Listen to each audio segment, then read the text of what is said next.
क्या हासिल किया मुझे बताएं। और मोदी जी ऐसे ऐसे दिखा रहे हमें, शादी है घर में पैसे नहीं, ऐसे ऐसे दिखा। अभी 2024 में मंगलसूत्र की बात की ना। दोस्तों फिर से आ चुके हैं एक और नई वीडियो लेकर। आज की वीडियो में देखने वाले हैं, इस सांसद ने भरे सदन में पीएम मोदी को लेकर ऐसा क्या बोल दिया जिसे सुन सारे भाजपाई बौखला उठे और सदन में हंगामा करने लगे। इस सांसद ने मंगलसूत्र को लेकर कही बहुत बड़ी बात। चलिए देखते हैं video. Original video link description में। चलिए अब वीडियो शुरू करते हैं ना कि 2024 के चुनाव के प्रचार में मंगलसूत्र की बात की। क्या आपको पता है कि उस समय आपके इस कानून के कारण, नोटबंदी के कानून के कारण, कितने महिलाओं ने अपना मंगलसूत्र गिरवी रख दिया ताकि वो अपनी बच्ची का शादी कर पाए।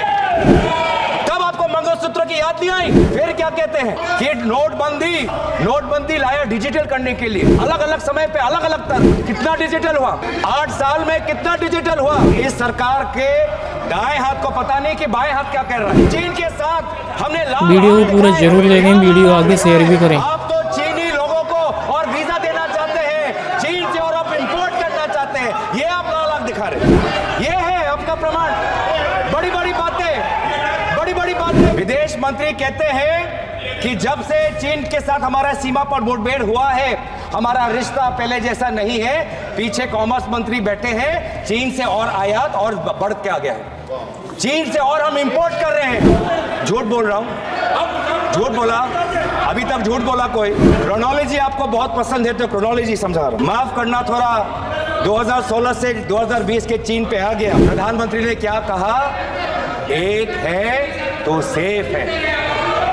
प्रधानमंत्री की बात है, प्रधानमंत्री की बात तो सुनोगे, प्रधानमंत्री की बात तो सुनोगे। प्रधानमंत्री ने क्या कहा? एक है तो सेफ है। पहले मुझे समझ नहीं आया। I will have to restrict your speech. Sir पहले मुझे समझ नहीं आया। कौन सेफ है? Please, I am giving you last 5 minutes वो to एक come to कौन the है? bill. वो एक कौन है? मैं समझ नहीं आया। फिर मैंने मीडिया की सुर्खियां पढ़ी तो मुझे समझ आया। एक है तो सेफ है, इसका मतलब क्या कि अगर मीडिया कंपनी छीननी है तो सीबीआई आपके साथ है। अडानी सुन के हलचल क्यों?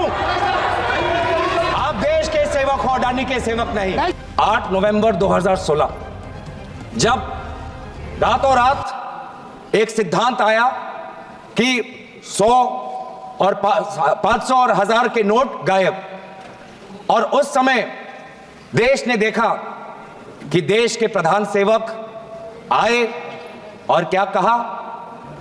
घर में शादी है लेकिन पैसे नहीं है। मजाक उड़ाया उन्होंने, मजाक उड़ाया उन आंसुओं का जिनके रातों रात जिन्होंने जितना पैसा उन्होंने जमा करके रखा था, बैंक में जो जमा करके रखा था, बैंक से निकाल के जो रखा था, वो 500 गायब, वो 1000 गायब। मुझे बताएं कि आज आपने कहा अलग अलग समय पे अलग अलग तर्क, अलग अलग समय पे अलग अलग तर्क। पहले तर्क आया कि इससे कानूनी स्थिति अच्छी होगी, जम्मू कश्मीर में लॉ एंड ऑर्डर में सुधार आएगा। आज देखिए जम्मू कश्मीर में क्या लॉ एंड ऑर्डर में सुधार आया? पूछे उन साथियों कृपया, जो पिछले सालों में अपने दल के पंचायतों की हत्या हुई, उनकी शहादत का तो आप मजाक मत उड़ाइए। आपके ही दलों के पंचायतों पर, आपके ही दलों के पंचायत नेताओं पर Kindly address the सड़क सीमा के उस पार से लोग आके उनकी हत्या की, उनको तो मत भूलिए, हमें तो याद है। और फिर क्या कहते हैं कि नोटबंदी लाया डिजिटल करने के लिए। प्रधानमंत्री का ऐड भी आया पेटीएम के साथ। और कितना डिजिटल हुआ? 8 साल में कितना डिजिटल हुआ? 2016 में आरबीआई का डेटा पढ़ देता हूं मैं, आरबीआई का डेटा पढ़ देता हूं। आरबीआई खुद कहता है कि 2022-23 में जितना cash percentage of GDP public के साथ है वो 2015-16 से कई ज्यादा है।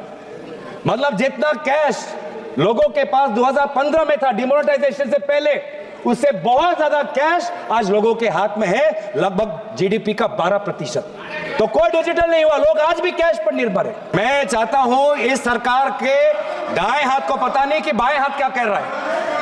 विदेश मंत्री कहते हैं कि जब से चीन के साथ हमारा सीमा पर मुठभेड़ हुआ है, हमारा रिश्ता पहले जैसा नहीं है। पीछे कॉमर्स मंत्री बैठे हैं, चीन से और आयात और बढ़ के आ गया है। चीन से और हम इंपोर्ट कर रहे हैं, चीन से और हम इंपोर्ट कर रहे हैं।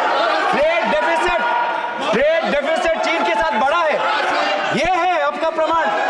बड़ी बड़ी बातें कहते हैं कि चीन के साथ हमने लाल आंख दिखाए। क्या लाल आंख दिखाए? आप तो चीनी लोगों को और वीजा देना चाहते हैं, चीन से और आप इंपोर्ट करना चाहते हैं। ये आप लाल आंख दिखा रहे हैं। ये आरबीआई के डिप्टी गवर्नर्स ने खुद इलेक्टोरल बॉन्ड का विरोध किया, उसके बावजूद भी सरकार ने एसबीआई पर दबाव लगाकर इलेक्टोरल बॉन्ड निकाला। इसलिए मैं जिक्र कर रहा हूं। और फिर सुप्रीम कोर्ट ने खुद बोला कि ये इलेक्टोरल बॉन्ड नाजायज है, नाजायज है।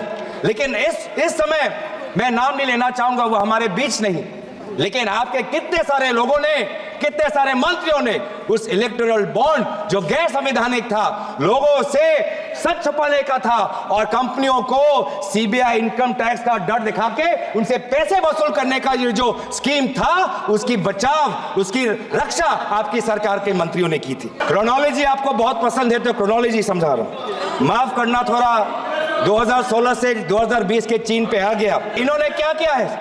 ये जीएसटी के द्वारा कमजोर और मध्यम वर्ग के कंपनियों की रीढ़ की हड्डी तोड़ दी और इंसॉल्वेंसी एक्ट लाकर बड़े बड़े कंपनियों को हेयर कट का मुनाफा देकर उन्होंने बड़े कंपनियों को मदद की और जीएसटी के द्वारा छोटे और मध्यम वर्ग की कंपनियों की रीढ़ की हड्डी तोड़ी। पहली बार इस साल में देश के मध्यम वर्ग ने इनकम टैक्स के द्वारा कॉर्पोरेशन टैक्स से ज्यादा पैसा इस बार देश के मध्यम वर्ग ने दिया। सर, दुख की बात नहीं है that Indians are paying more through income tax than corporations are paying through corporation tax. Is it not sad?